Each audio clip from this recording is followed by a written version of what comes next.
Good morning and welcome to the show, and thanks for waking up with us today here at Marine Max on Panama City Beach. And I'm here with Bob Fowler, our resident expert and boat maven. I both know the definition of expert. Did I overstate that a little bit, Bob? Anyway, you just had a class this weekend, a Coast Guard boating safety class. Right. Pretty good turnout, hey? Oh, we always have a great turnout, and I started bringing in the auxiliary, Coast Guard auxiliary, over 13 years ago, and 10 months out of the year, except for July 4th weekend and Labor Day weekend. We have them in the first Saturday of every month, and it's a full day class. Starts at 8:30. They're through around 4:30, includes lunch and all the class materials, and they have a great time. We have a great time. And that's all right here in Marine Max's classroom here on Thomas Drive. That's exactly right. Our next one coming up is April the 4th. Okay. And so anybody can register for that class. There is a $35 registration. For the first family member, any extended and additional family members, it's $20 a piece. Okay. And that includes lunch and all the class materials, so if you certification, and you can get discounts on your boat insurance with that. With that safety class. That's good to have. Oh yes, that's really good to have. It's like a safe driver discount. Right. Almost. Yeah. So the next one is April the 4th. It's on a Saturday, and they can register by going to our website, marinemax.com, and the Panama City Beach store, and the event will be right there. Look up events, and they can register right there, or they can call here at 708-1317 and register for the class as well. And these boating safety classes from the Coast Guard aren't really, they're not just for beginners, are they? No, no, no, no. We've had, in fact, this past week, we've had folks that's been in boating for many, many years, and it's just a refresher for them. Yeah, it's a great little refresher, I would imagine. There's a lot of information. You go away with all the booklets and all the things, and it's a hands-on approach. The officers of the auxiliary do a great job, and there's 5 or 6 of them that does different segments of the course, and so it's really good. That's People great really stuff. Now you've got a thing called WOW coming up, Yes. Women on Water. Yeah. What's that all about? I started that about 7, 8 years ago, and just WOW, it's Women on Water. And basically the first part, that's a 4-hour class and or course, and it's also a $35 registration fee. It includes it is a certified course. And that's taught by my commander with the U.S. Power Squadron, and they're the only entity of the U.S. Coast Guard that can do a certified class on water. So this includes in classroom half, and then the other half is actually out on the water, hands-on experience. That'd be great for the ladies too, kind of demystify absolutely. the whole boating thing. It's only for the ladies. Right. And two, we only take a maximum of 12 ladies per class because we want to make sure that they have plenty of time, hands-on experience. Well, that's awesome stuff. And I also understand you've got a cobia catching class coming up. Let me mention this about the WOW before before we get on the cobia. It is the 21st of this month.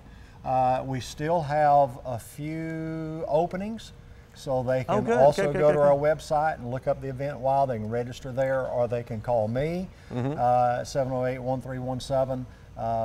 Email bob.fowler@marinemax.com. Yep. Okay. Marinemax.com. All that'll be there anyway under training and all. And now on to the cobia. Yes. Yeah. Which is a really popular game That'll fish. be Saturday, March the 14th. Always a very popular seminar. Right. And Tom Putnam, who owns all the half-hitch tackle stores, Ron Barick, his manager, their service manager, great teacher of fishing as well. In fact, he's a professor at the college. He teaches a fishing course out there. And so they'll both be here talking about catching the elusive cobia. So it's going to be great. That sounds like, I got to tell you, not just beautiful boats here. You've got a lot of knowledge right here under one roof. You've got these classes that are going on periodically. Well, I tell you, I counted up through the end of the year, and we've had over 8,500 people attend my seminars in the last 13 years. And I get compliments all the time, and people emailing me after the seminars how much they're enjoying them. It's all free, and we'd love to have anybody that can come Saturday to our cobia. Bob Fowler from Marine Max here on Thomas Drive in Panama City Beach. Thanks so much for getting us started. Always good to see you. Good to see you too, my friend. And we'll be right back after your Waking Up with Don weather. Welcome back to the show. I'm here with Alan Graham from Counts Real Estate. And what are we talking about today, Alan? Hey, Don. I always like to bring topics of interest, and usually they're relevant to what's going on right now in the real estate world with me.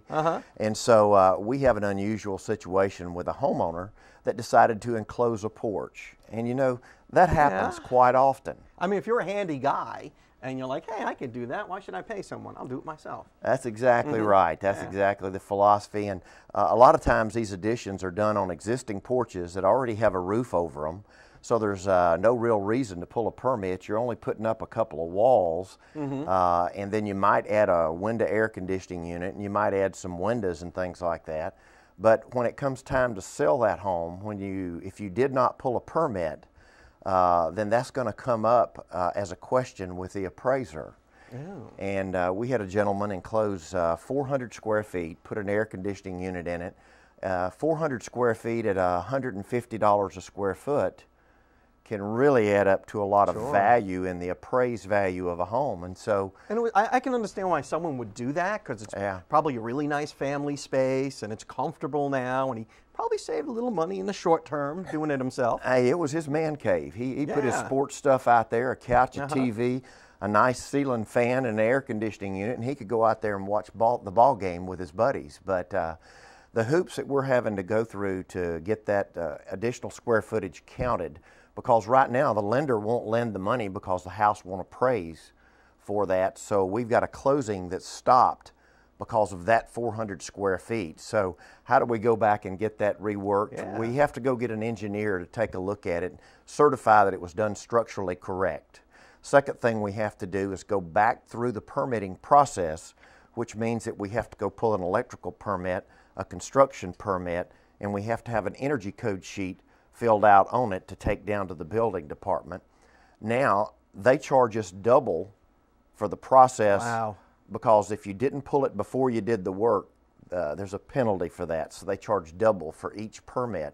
And not only that, you've slowed or delayed the closing up, and so you've inconvenienced somebody who already has sold a home somewhere and are staying in a motel waiting for that home to close. So this little addition, although it might have saved some money in the short term, in the long run, it's costing them a lot more in time and money and just inconvenience. Forget about it. It would have been much cheaper to pull the permit and have it done correctly in the beginning than it is to follow up with this afterwards. But that happens all the time.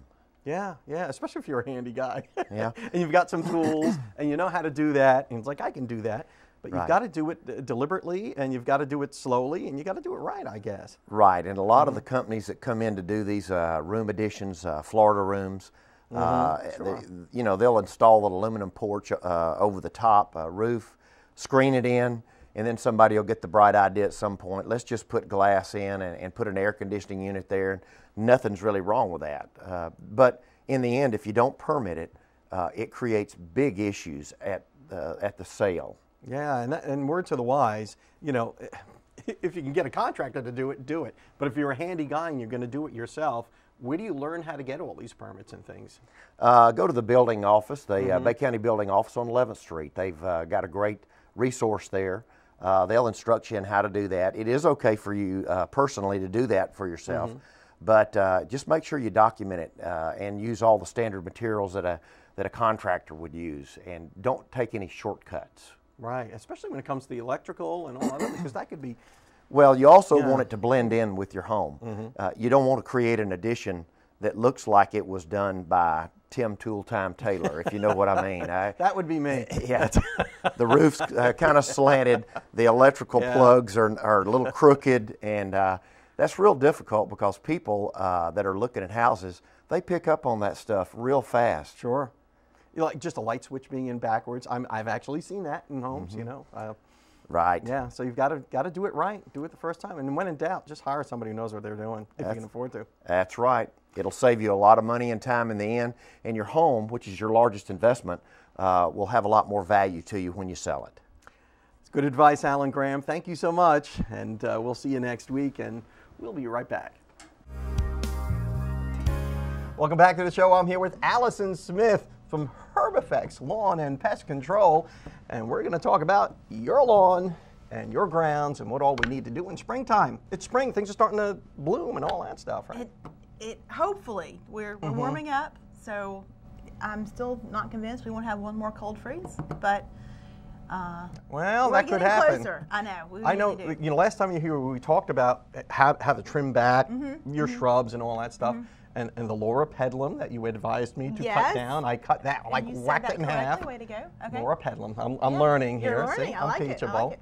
And the crepe myrtle that I had, that we had trimmed here, I cut that way back. Okay. Way back. But I did make sure to cut it like boop, you know, where there's a little natural Y or W in it. So hopefully it'll come back. Now, is it a good time to feed now, or should I have fed it already? Wait a little longer. Here's the problem. If you put fertilizer out too early, if your shrubs and your trees and everything are still dormant, they're not going to suck it in. So it's just going to lay there. Depending on what variety you buy, it could get rained on. Your irrigation should still be running once a week. Right. So it may just get wasted. It may wash through our sand, and your shrubs aren't able to take it up yet. So you've put it out for no apparent reason. So, you know, with the sandy ground we have here, I mean, everything feeding is really flushes important. through, right, so easily. If you have a company that's doing your lawn, a lot of people do it themselves. If you go to one of the big box stores and you buy fertilizer, they have it out right now and they have it on sale. Truthfully, everything they have is almost always going to be an instant release. You should not put anything on your lawn till like April. Really? Yeah, Okay. because you can put it out too early and you can actually do more damage. And really, really read those labels, because those bags, one, they're for specific types of turf. You put the wrong type on the wrong turf and you can completely burn your lawn. And two, one bag may say this covers 5,000 square feet and the one next to it may say it covers 15,000 square feet or 30,000. Read the ratio for what the bag and know how much square footage is actually in your lawn. So, and you should own a decent spreader, I You should suppose. get a good spreader, yes, but really pay attention to what the bag says for the square footage, because too much is not a good thing. And not all fertilizers are the same either. No, I mean, no. So the stuff that's good for your grass may not be good for some of your shrubs. Exactly, right? exactly, right. So how do you know? I mean, you just have to Google it up, or no, or call a professional. Call 850-230-1200. yeah. Well, No, there you go. But, yeah. but if in doubt, read the label, read the bag, ask questions, know what type turf you have. If you have St. Augustine, what variety do you have? If you have Bermuda, what variety do you have? I didn't know there was different varieties. Yes, there are, and there are some fertilizers that are good for one type of St. Augustine that aren't good for another. So you really have to be careful what you're putting out. What about pests? Is it time to start worrying about them? 'Cause, Yes. you know, I was outside yesterday throwing a ball around with my son, and it started getting real buggy around sundown. I mean, it's starting to warm humid, up. right? Things Yeah. are coming out. For your home pest control service, like in your homes, this is the time of year you will notice millipedes, centipedes, especially inside your house. They don't do a lot of damage, but when they freak you out, you don't want to see bugs crawling through. And they will freak you out. And they definitely, and some different varieties can bite people. Wow. And this is a problem in your home. This is one of the first things you see this time of year. Herbifex will take care of all that for us. If we hire you as a lawn service, you'll come out, you'll make sure. Lawn treatment, we have lawn division, and we also have the home pest control division, yes. Oh, so you can make sure those millipedes don't invade the house. Exactly, exactly. Yes, definitely. But in between, is it okay for the homeowner to go out there and kill a few anthills? Oh, or- sure. Yeah.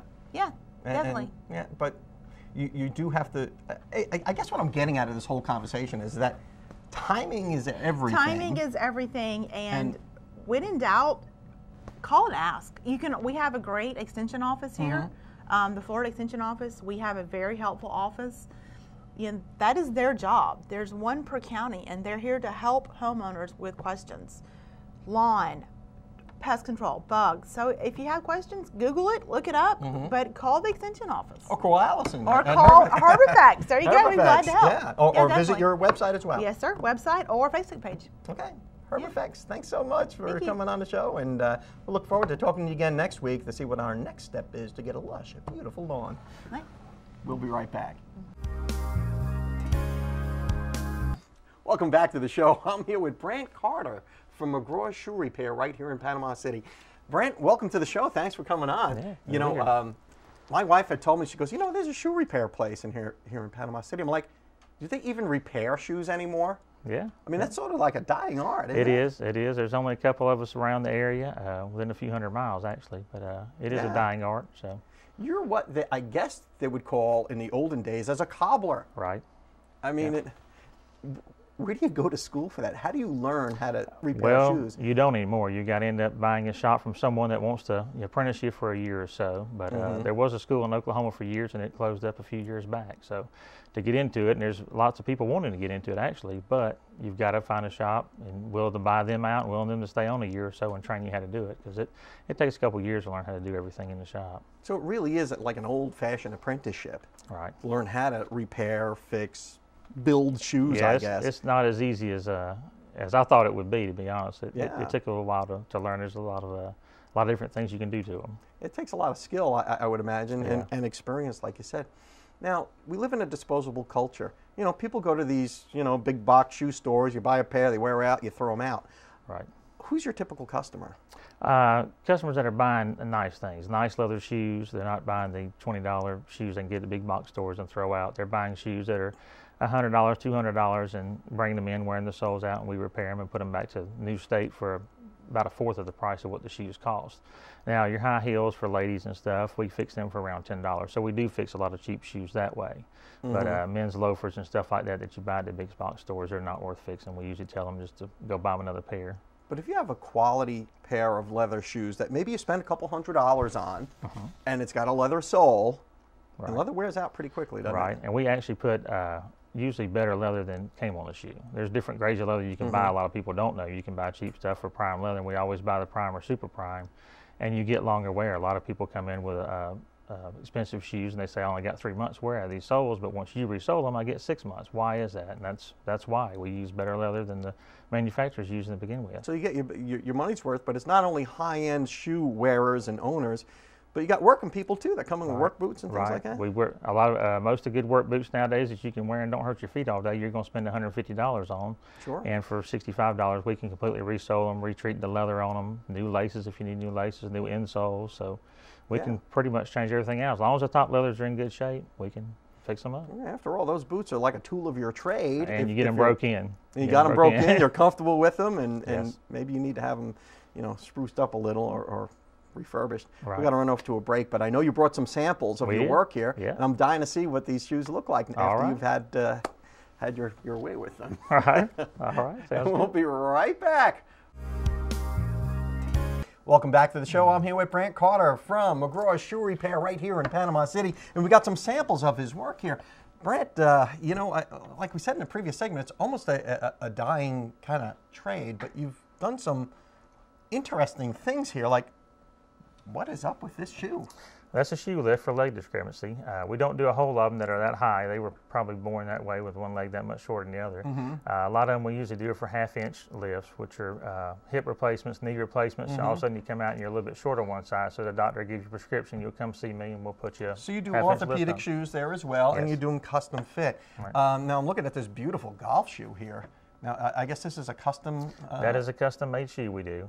We don't do it in-house. We've got a company that does that for us, but you come in, we fit you to the shoe. We've got different leather samples. You pick the style shoe you want, what leather you want it made from, what colors you want it made from.